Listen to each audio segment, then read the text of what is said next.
normatif, teori hijau cenderung menggunakan istilah teori politik. Karena kalau cuma green theory, orang awam nanti bingung ya. Is this really happening? I can't believe it's true. Ekologis, ya keseimbangannya gimana, lalu kita juga tidak bicara spesies manusia aja, tapi spesies flora dan jadi kalau mahasiswa ilmu politik ya tidak usah lagi menunjukkan perspektifnya, karena persoalan alam, keseimbangan alam, kerusakan lingkungan itu tidak hanya menjadi fokus dari ahli-ahli hubungan internasional atau mahasiswa hubungan internasional atau sarjana hubungan internasional, tapi juga jadi pembelajaran bagi orang-orang ilmu politik khususnya. Ilmu politik itu ada 3, satu adalah administrasi publik, kedua international relation, ketiga adalah ilmu politik. Itu 3, itu ilmu politik, cuma dibidang-bidangkan sekarang ya, sesuai dengan perkembangan teori dan perkembangan isunya. Lalu kalau Anda bertanya misalnya, fondasi untuk memahami teori politik hijau itu apa? Ya, atau Anda menurut saya lebih keren kalau nggak usah pakai ini, disimpan aja ini, politik. Ini sudah politik, karena isu lingkungan itu isu politik. Isu pemanasan global, perubahan itu politik. Jadi nggak usah dikasih ini. Tapi kalau Anda ragu untuk menguatkan bahwa green teori adalah teori politik, nggak apa-apa. Ya. Jadi ini ya konsep alam. Konsep alam ini perlu kita pahami bersama karena kita bisa tahu alam itu apa. Alam itu sesuatu, ya. Yang bagi teori politik hijau itu menempati hal yang penting karena dia sebagai fondasi, sebagai landasan. Dan sebagai cara kita menganalisis pengaruhnya terhadap perubahan-perubahan perilaku semuanya yang ada di dunia. Normatif, teori hijau cenderung menggunakan istilah teori politik. Karena kalau cuma green theory, orang awam nanti bingung ya. Green theory, memang ada misalnya red theory, memang ada blue theory, kan jadinya gitu ya. Kalau blue film ada, tapi kalau blue theory nggak ada, gitu ya. Oke. Ya, apa bilang seperti itu? Ini untuk meyakinkan kita, untuk menunjukkan posisi dari bahwa problem-problem lingkungan itu juga perlu solusi, gitu ya. Jadi di sini para akademisi, para mahasiswa, pembelajar, ya, selain praktisi itu dituntut juga memberikan solusi bagaimana kontribusi dari orang kampus ketika membaca adanya ketimpangan-ketimpangan, kerusakan alam, degradasi lingkungan, dan lain-lain akibat dari dinamika yang terus-menerus dari proses pembangunan. Jadi proses pembangunan ternyata menghasilkan dampak yang buruk bagi kehidupan manusia. Kalau di kita kan nyantai-nyantai aja ya, zaman abad 1920, tapi ini mulai kentara di abad 21 ketika negara-negara dunia ketiga fokus untuk menjalankan pembangunan. Iya. Pembalakan liar, penggundulan hutan, program-program food estate digagalkan gitu ya. Kita dulu ribut dengan illegal logging tahun 90-an akhir sampai 2000-an gitu ya. Nah, ternyata pemerintah juga mengambil peran ya. Jadi tidak mau hanya mengawasi praktek-praktek illegal logging, orang-orang yang mencuri kayu, tapi mereka juga berperan sebagai pencuri juga. Ya, mereka atas nama food estate, aja Mas ya, food estate yang mulai ada di Merauke, di Kalimantan dan lain-lain. Itu artinya mereka nggak mau ketinggalan, ya. Illegal logging kan ilegal memangnya, dan nggak tahu siapa yang mencuri kayunya dijual kemana dan sebagainya, gitu ya.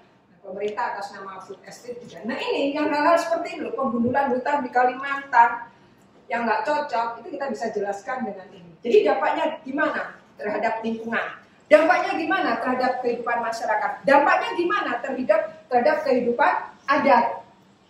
Ya, iya, itu penting kehidupan sosial. Dan ini sekedar ancor-ancor supaya Anda semua tahu. Nah ini unik karena ini ya, ada ekosentris radikal. Ini biasanya sekarang kalau dalam praktek pengelolaan hutan itu adalah hutan adat, di mana setiap masyarakat adat itu punya hutan adat, dan ini adalah semua dilindungi oleh adat setempat. Jadi tanah ulayat, ya, tanah adat.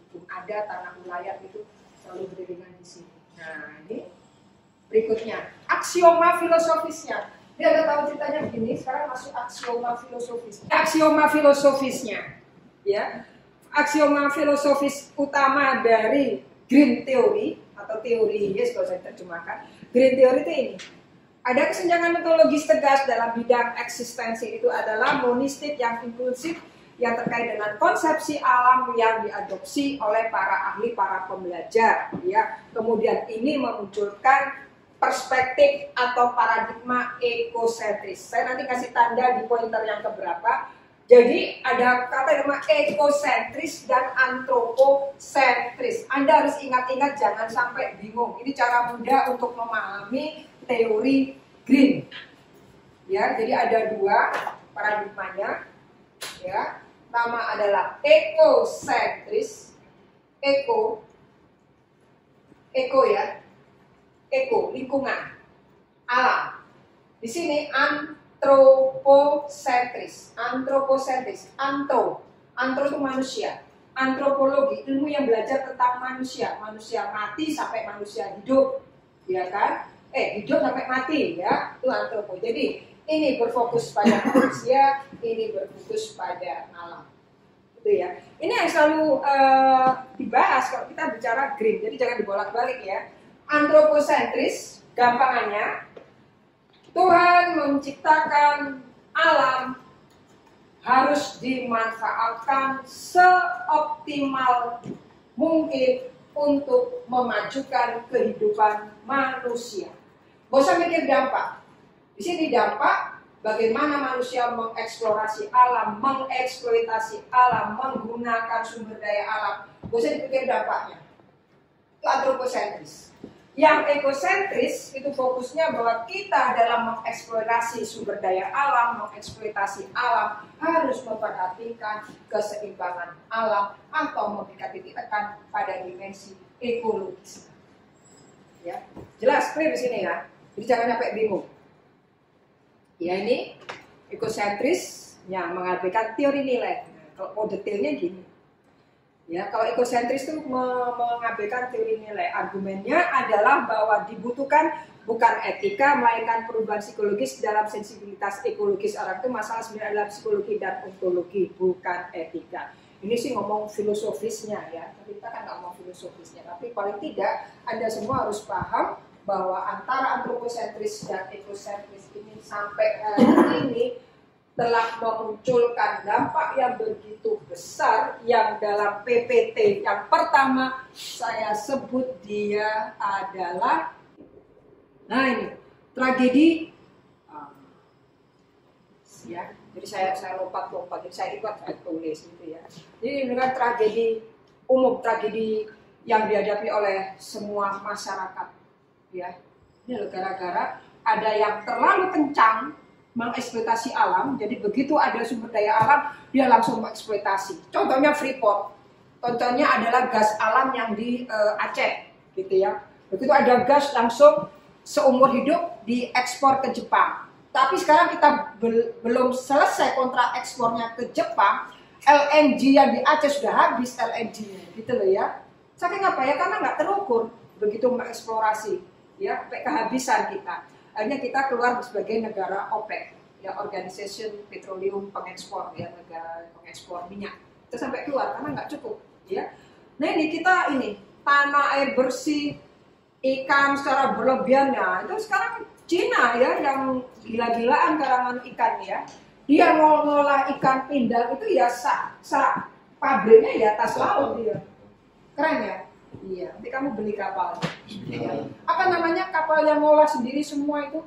Jadi dia udah ngolah dia kecil, udah dipilah-pilah ya, pakai Fordish. Jadi sistemnya Fordisme. Jadi mengolah ikan langsung di laut gitu ya. Dari sudut pandang ekologi ini kritik bahwa pembangunan dan praktek pembangunan berkelanjutan yang sangat progresif itu telah merusak keseimbangan alam, telah merusak planet secara keseluruhan. Ini orang yang antroposentris tersinggung, terketir gitu ya, karena dia Tuhan ini kan ngasih sumber daya alam kan untuk dimanfaatkan, ya. Dulu apa namanya yang di Kalimantan itu ya, minyak mentah, batu bara dan sebagainya itu kan dari fosil ya. Jadi fosilnya dinosaurus dan lain-lainnya dari minyak gitu. Nah kita sekarang memang harus beralih untuk tidak tergantung pada bahan bakar yang dari fosil. Kecuali kita kiamat, terus muncul dunia lagi, oh fosilnya berapa miliar orang, nanti generasi berikutnya akan ada manusia lagi. Fosil kita jadi bahan bakar gitu kan. Karena nanti ada dunia lagi kan gitu kan. Tuhan sudah lihat, oh manusia dia gagal, dari kiamat ada Tuhan lagi, ada Nabi lagi. Kira-kira seperti itu. Jadi apa manfaat kita belajar teori green atau teori hijau ya ini? Jadi memungkinkan kita untuk tahu perspektif yang lain. Ya karena jelas mahasiswa ilmu sosial dengan mahasiswa yang sekolah di teknik itu beda ketika memahami tentang bencana alam. Kalau kita fokusnya adalah bagaimana negara-negara yang memiliki daulat ini berjuang untuk mengatasi dan mencari solusi atas perubahan iklim. Mereka kenapa sih ribut ingin cari solusi atas perang Rusia dengan Ukraina, lalu sekarang perang antara Hamas di Palestina dan di Israel? Itu karena ini dampaknya.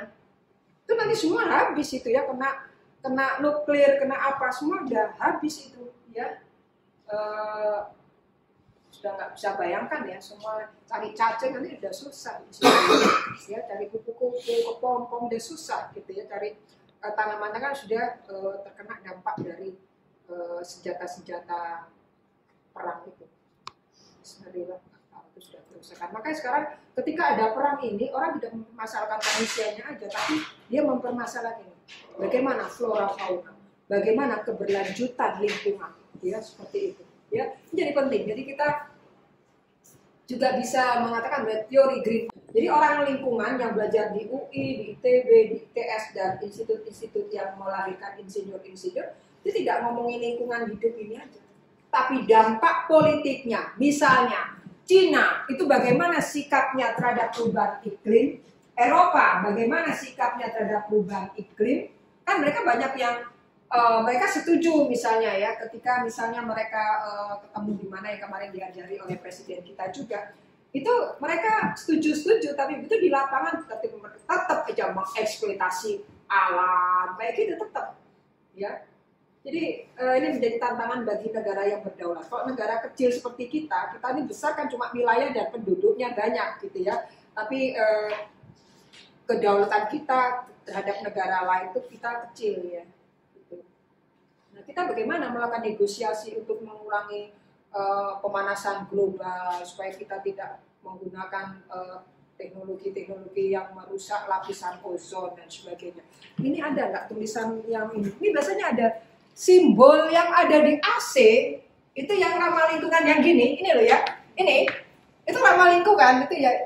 Itu bisa ya Anda lihat. Itu sampai ditempelkan oleh pabrik yang buat AC, karena memang semua industri harus bisa mengurangi dayanya dalam menipiskan lapisan ozon. Ya, dulu kulkas tahun 60-an, 70-an itu merusak ozon semua, gitu ya. Termasuk laptop tahun 93 itu belum, ya. Komputer-komputer yang dibuat tahun 80-an, 90-an itu belum ramah lingkungan. Jadi kita tuh kena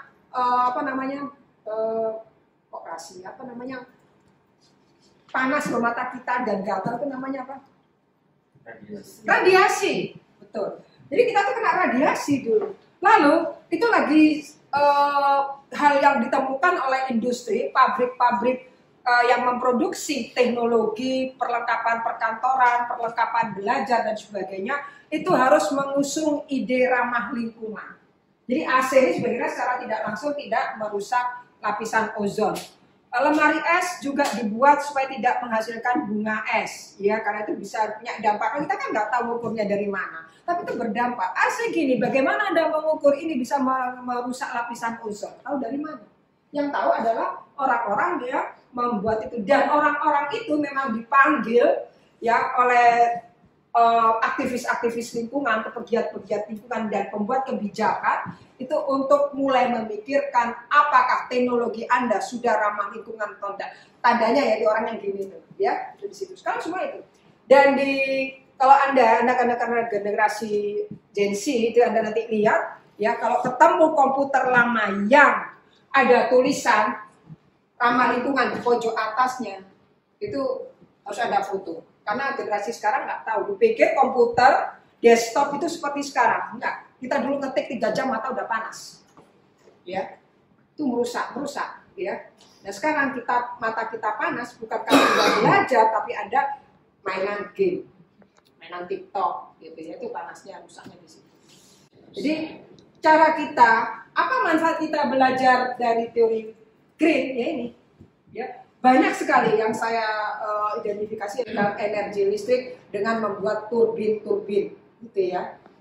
Jadi kita ini nggak tahu kapan mau mulai, gitu ya. Jadi kita semua masih mengandalkan batu bara dan listrik. Listrik dihasilkan dengan batu bara. Batu baranya habis, selesai, ya. Sedangkan Cina sudah berhasil membuat terobosan dengan membuat matahari buatan yang kekuatannya berapa juta volt. Ya, Cina udah siap. Kalau misalnya, jadi Cina itu gini, kalau kiamat ya tetap saya bisa. Gitu. Kayaknya dia gitu ya. Karena kiamat kan semua planet kan hancur. Dia masih hidup itu Cina. Dia ada buat mataharinya. Jadi dia nggak akan mengalami kegelapan. Jadi dia bisa, kalau ada matahari itu bisa menghasilkan energi listrik dan bisa manusia bisa menjalankan aktivitasnya. Ini yang ini. Jika teori hijau benar-benar kondisi kelangsungan hidup dan perkembangan ekologi dan biologis, maka politik harus diterapkan. Ini artinya manusia harus bertindak secara politik. Politik ini artinya manusia itu harus mempertimbangkan nilai. Ya sangat klasik ya. Manusia harus mempertimbangkan nilai dalam membuat keputusan politik. Ya.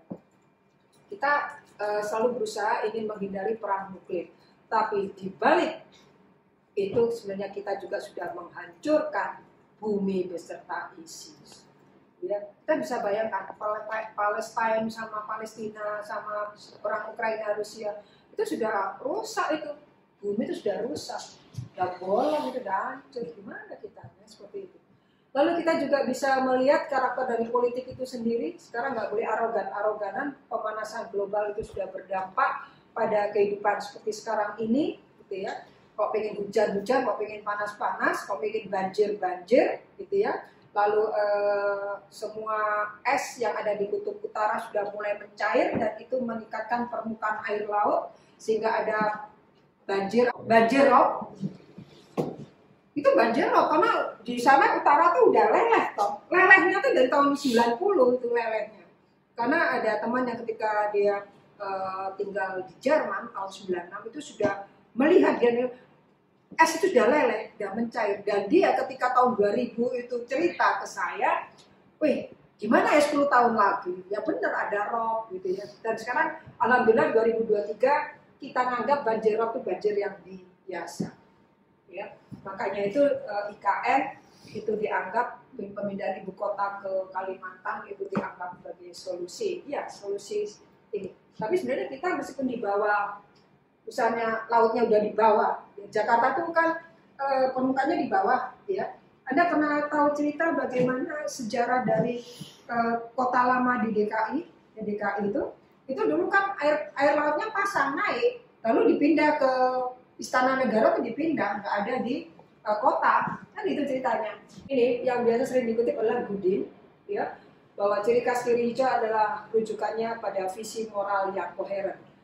Ya. Ini Goodin, tapi yang lain enggak. Saya menyantumkan beberapa teoritisi ya, yang dia Undang-Undang Nomor 26 tahun 2007, Undang-Undang Penataan Ruang, itu dibuat kita bukannya memperhatikan aspek green, tapi kita justru mengakalinya dengan memain-main angka perbandingannya. Jadi kita kan mesti buat perbandingan ya kalau analis tata ruang ya. Jadi dia buatnya pakai skala itu ya, saya ceritakan di mata kuliah tata ruang. Jadi dia buat skala 1 dibanding 150.000. Ini kan, jadi kita lihat itu hijau semua kan, Tapi begitu turun, ternyata hutannya sudah nggak ada. Itu jadi kasus yang sangat marak dulu ketika saya ikut acara public hearing-nya. Ngeri itu. Jadi ahli-ahli lingkungan itu pada protes. Kita sekarang skalanya jangan terlalu besar, coba dikecilkan. Jadi kita tetap hutan, tetap hijau, masih hijau kan? Dipotret dari udara itu masih hijau. Dulu belum ada yang namanya apa sih namanya? Yang drone, dulu baru dari drone. Jadi kita motret sendiri. Hijau. Begitu skalanya dikecil, udah gundul. Habis ya, kalau Anda naik pesawat tuh ya, kan kelihatan ya.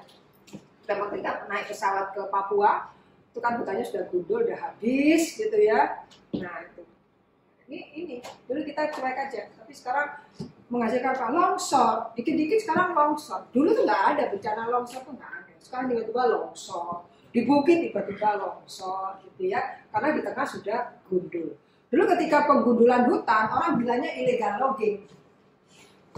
Sekarang pakai nama food estate. Jadi nggak hanya korporasi yang dapat, nah saya juga dapat. Gitu. Enak aja.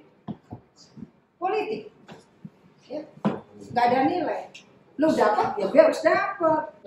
Ini ya tadi saya sudah jelaskan cara mudah memahami. Ini terus berkonflik sampai sekarang. Kalau Anda setuju dengan kita eksploitasi alam, Tuhan kan menciptakan alam, harus dimanfaatkan. Itu namanya anthropocentris. Antro itu manusia. Ya ini gampang. Caranya ngapalin gini aja. Ya, dah. Internasionalnya ini. Oke, gampang. Cara mengingat aja itu gampang. Lalu ini. Nah, ini. Jadi kita fokusnya pada relasi state, market, society, akademisi, dan media. Itu yang bisa mengerem tentang kerusakan lingkungan. Ya, itu harus direm. Nih kemarin yang itu ya polusi udara itu jadi contoh. Saya tadi ngomel-ngomel gitu sambil buat PPT. Supaya kita tuh bisa punya catatan ya, punya memori bahwa masalah lingkungan di kita itu belum menjadi isu yang penting, belum menjadi isu politik. Ya, karena dianggap itu urusan negara-negara maju, gitu loh. Yang buat senjata macam-macam itu kan negara maju. Ya, kita paling pinggat itu buat peluru aja. Bukan buat jet, tempur, buat apa enggak. Ya, kalau di sana itu sudah dipertimbangkan gitu ya. Adakah rudal balistik yang ramah lingkungan? Kita harus mikir. Yang mikir bukan kita, ya orang-orang di pabrik pesawat itu. Jadi rudal yang ramah lingkungan. Jadi ketika dia menghancurkan manusia dan merusak permukaan alam, itu nanti cepat pulih gitu ya, rumput tumbuh lagi gitu biar tak gosong selamanya. Itu perlu gitu. Ya, jadi masalah lingkungan global memerlukan solusi global. Nah, karena ini orang awalnya di sini. Ini makanya teori green itu jadi fokusnya mahasiswa akademisi yang memang ada di hubungan international relation. Ya, tadi Bu Ani nulis dengan Haraway gitu ya, si Restu yang kita coretan-coretan Bu Ani tadi di S3. Ini ya seperti ini. Nih contoh isu debat capres, polusi tidak ada KTP, artinya apa? Aneh nggak? Kenapa DKI itu polusinya tinggi? Mereka loh orang Jakarta, kepala pemerintahan Jakarta, tapi nggak tahu tentang di mana ada industri. Jakarta Utara ada PLTU. PLTU itu menyumbang pada polusi udara. Jangan ngomongnya itu mobil motor itu nggak seberapa. PLTU tuh. Anda pernah ke PLTU di Duit? Mainlah ke sana. Jam 3, jam 4 Anda udah nyesek itu. Duduk-duduk aja di situ. PLTU, Pusat Listrik Tenaga Uap. Di Pluit, ya, main-mainlah ke PIK 2 itu pasti lewat gitu. Ya. Ya, dilihat dari perspektif green theory, ya, mengenai perubahan iklim, memahaminya sebagai konsekuensi lanjut dari pilihan kolektif manusia. Perubahan iklim, kenapa iklimnya berubah? Ya karena ada pemanasan global. Kenapa pemanasan global? Ya orang paling banyak menghasilkan polusi, ya. Motor sudah nggak karu-karuan, semua bahan bakarnya adalah. Terus kita mobil listrik, menghasilkan listrik pakai apa? Batu bara kita. Jadi maka Anda jadilah investor batu bara. Anda harus punya pabrik batu bara. Lagi ngetren nih. Jadi batu bara itu kita stoknya masih jutaan ton. 10 tahun lagi belum habis itu. Jadi tenang Anda. Ya. Udah, sana. Ada investasi ya. Nah, ini catatan kecil saya. Ya, dari 20 PPT ini yang perlu Anda ingat. Ini kan kita di sini ya, dulu ada konferensi kami di Rio de Janeiro itu ini ya menghasilkan ini perubahan iklim. Lalu kita tahun 2010-2011 diminta untuk memproduksi mobil yang ramah lingkungan dan harganya murah. Low gas LGCC ya Pak yang terus jadinya lahirlah mobil Ayla Agya. LCGC. Iya, itu dulu bagian dari disertasi saya. Ini satu paradigma. Ini kapasitas sistem ala Anda. Ini penting. Karena nanti yang lainnya itulah Habermas. Habermas mengaitkan dimensi demokrasi dengan perspektif teori green. Jadi teori green and demokrasi itu Habermas. Artinya pembuatan keputusan itu harus benar-benar dilakukan secara demokratis, artinya tidak boleh pemerintah membuat kebijakan tanpa ada konsultasi dengan publik dalam membangun negaranya. Jadi sustainable development itu intinya pembangunan itu menerapkan perspektif green. Ya. Sustainable development yang berkelanjutan, artinya pembangunan yang meminimalkan dampak terhadap lingkungan. Kita heboh sih? Enggak, kita nggak ada heboh-hebohnya. Mau ada SDGs kah? Mau ada apa? Nggak ada. Yang heboh itu adalah perguruan tinggi karena diminta untuk memproduksi pengetahuan yang bisa dipakai untuk mengurangi dampak dari kerusakan lingkungan akibat dari perubahan iklim. Riset-riset tentang climate change itu sudah banyak, ya. Di kita juga udah banyak di Universitas Airlangga. Tapi riset-riset ini menawarkan keahlian dan uang. Ya. Ada teman saya seorang antropolog, tapi dia ngambil sekolahnya sosiologi di UI. Dia meneliti tentang climate change.